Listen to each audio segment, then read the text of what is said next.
మీరు ఇట్లా మీ ఫోన్ లో స్క్రీన్ షాట్ ఇట్లే తీసుకుంటారా? కాల్ చేయడానికి నెంబర్ డయల్ చేస్తుర్రా, అలారం సెట్ చేయడానికి సెట్టింగ్ లోకి వెళ్ళి టైం వేస్ట్ చేస్తుర్రా? మీరు ఇట్లా చేస్తే మీరు కీప్యాడ్ ఫోన్ ని యూస్ చేయండి. ఒక్కసారి ఇది ట్రై చేయి. Hey Google, call to Shekhar 2.0. Calling Shekhar 2.0.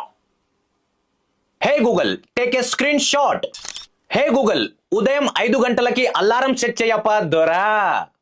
ఉదయం తెల్లవారుజాము 5 గంటలకు అలారం సెట్ చేయబడింది.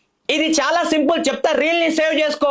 చక్కగా గూగుల్ ఓపెన్ చేసి ప్రొఫైల్ పైన క్లిక్ చేసి సెట్టింగ్ లోకి వెళ్ళి జెమినై లోకి వెళ్ళి ఇక్కడ ఈ ఆప్షన్ ని ఆన్ చేసుకో. బ్యాక్ వచ్చి గూగుల్ పైన ట్యాప్ చేసి వాయిస్ మ్యాచ్ లోకి వెళ్ళి ఇక్కడ దాన్ని ఆన్ చేసుకో. తర్వాత లాంగ్వేజ్ పైన క్లిక్ చేసి యాడ్ లాంగ్వేజ్ లో తెలుగుని ఇట్లా సెలెక్ట్ చేసుకో, ఎందుకంటే నువ్వు తెలుగులో చెప్పిన ఇట్లా నీ పని చేస్తుంది. అండ్ లాస్ట్ యాక్సెసిబిలిటీ పైన క్లిక్ చేసి 2 ఆప్షన్స్ ని ఆన్ చేసుకో. దీని తర్వాత నువ్వు ఏం చెప్పినా okay Google, take a screen shot. I have taken a screenshot. ఈ స్క్రీన్ షాట్ రెడీ. అండ్ మీ జిగిరి జింగాయనకి ఇట్లా షేర్ చేసి జర ఫాలో కొట్టుర్రప్ప దొరా.